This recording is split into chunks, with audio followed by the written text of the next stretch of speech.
Hey YouTubers, Off-Centered Potter here, and today I'm showing you a project that I'm making for a craft show coming up in a few weeks. I'm making these little snowflake ornaments, and they are poured from a mold, and I generally don't like to make things from molds, but for something like this that's just quick and easy to do and to sell, I don't mind it. Sometimes it's fun.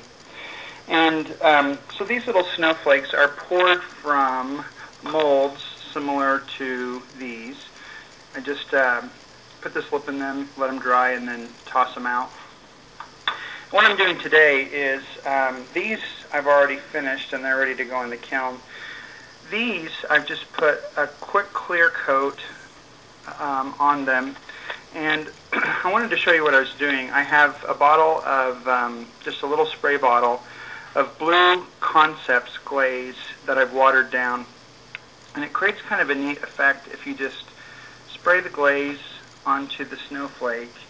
It kind of spatters it and gives it a little bit of a texture and a little bit of color without overwhelming it.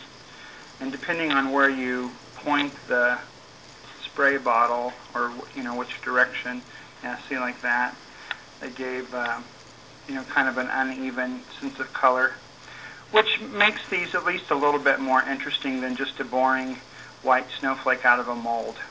So I just wanted to show you that technique. You can put glazes in spray bottles and spray them onto your pieces.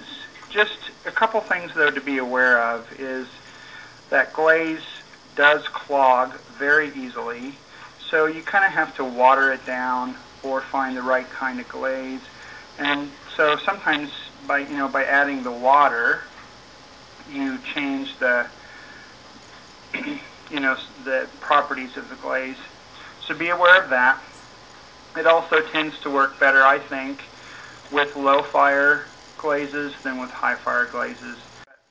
Just kind of something like this, just to give it a little bit of a kick. Something that's easy to try. Don't be surprised if you get a little frustrated. I tend to, when I get into this mood to do these, I tend to go through spray bottles pretty quickly because the glaze does clog really easily, and sometimes you have to water it down so much that you don't get much of a result. So you just kind of have to experiment with it. You can also use a toothbrush to spatter, or even a slip trailer and kind of squirt glaze on the side. Things like that. But this is fun too, and it gives kind of a finer texture.